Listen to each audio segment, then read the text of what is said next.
one of the things that we like to do here is an interesting glute series. Now, not many people know, but Dr. Danny is a WBFF pro, and when it comes to glutes, Danny's done a lot of glute work. So Danny's going to take over what is basically the glute series that everybody can do. It's a beautiful basic series in all the right ways, and Danny's going to take you through it. Go for it, Danny. That's right, so no equipment needed with these three, and this has been a super important part of my prep, not only for the WBFF stage, as Andrew mentioned, but for overall reduction of hip and back pain. So everyone can find this useful, and it's really important that we apply it in our daily lives.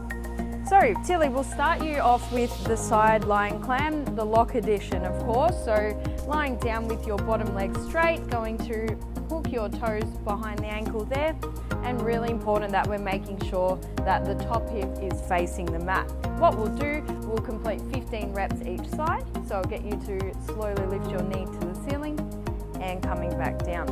And it's really important that we maintain this rolled forward position to ensure that we are isolating the glutes and not recruiting too much of the muscles either side of the spine, which is what will tend to happen, particularly those who have never done this movement before.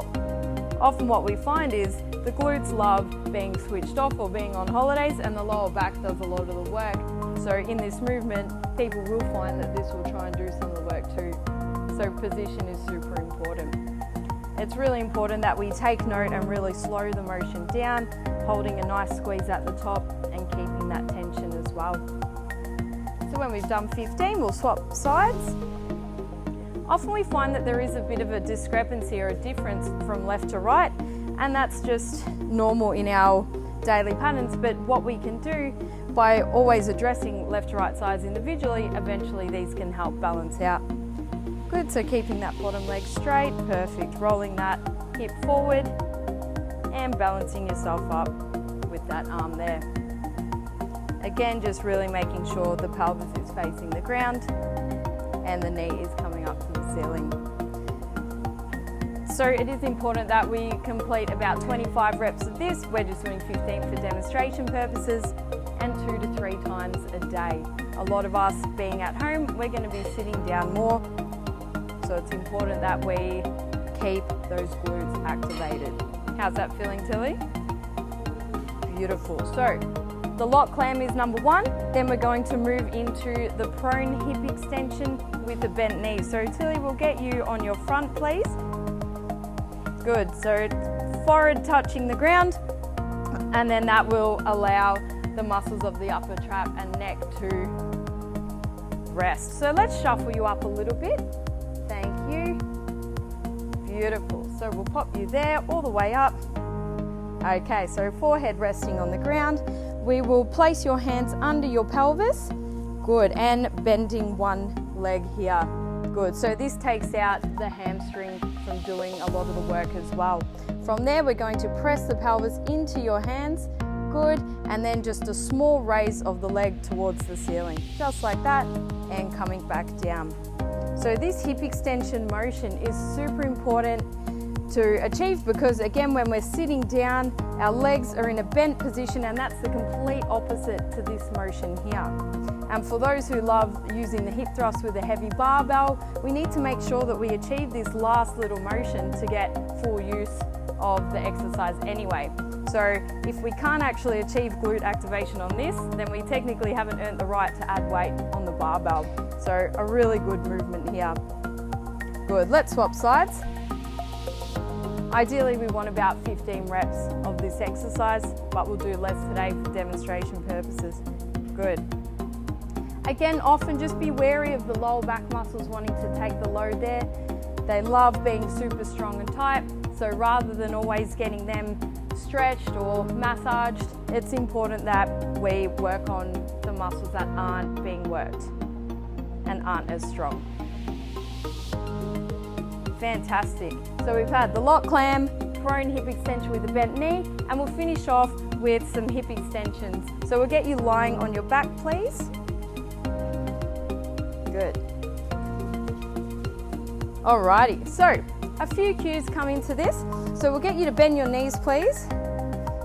Awesome. Now the foot position is important. Everyone's a little bit different, so it's important that we just really pay attention to, okay, which position's best for me. If the feet are too far forward, we'll be recruiting more of the hamstring. If they're too close to the glutes, it'll be more quad. So we have to find that sweet spot in between. So let's bring them back just a touch. Good, and shoulder width apart. Fantastic, so we'll keep that there. Next, before we raise the hips up, we actually want to utilize the front of our core muscles and keep everything really nice and tight. People often use the words activate your core, but most people don't actually know what that is. So a cue that I love is ribs down, meaning we bring our bottom rib to the top of our pelvis and really squash that. If we struggle to achieve that, I just say squash my hand with your lower back, so pushing down, good, and that really activates and keeps everything nice and tight. Once we hold that position, which is quite challenging in itself if you haven't done it before, we then slowly raise the hips up and push the knees out. Fantastic. Hold that there, really squeeze the glutes at the top and slowly coming back down. So we reset, ribs down or squash my hands, pushing through the heels, coming up with knees out and coming back down. Good. Now let's do one without the ribs down cue. So just let everything go and we'll come all the way up. You'll notice that Tilly will be able to raise even further than what she did. So that's putting a lot of pressure on the lower back. The core's not working, the glutes aren't working, and coming back down. And we see that often. So it's really important just to break this one down and simplify. Let's do a couple more reps. With this, if you do have a band, we just place it around the knees, just under the knees, and that adds a little bit more resistance at the top. It's a really awesome, effective exercise. It's super important to nail this movement pattern before we add weight and barbells and go from there. So there's always a lot of room to progress, which is exciting. And we'll do one more. Fantastic. Thank you. So that's the glute series there. Super simple, no equipment needed. The lock clam, prone hip extension with the bent knee, followed by double leg hip extensions from the ground. Thank you.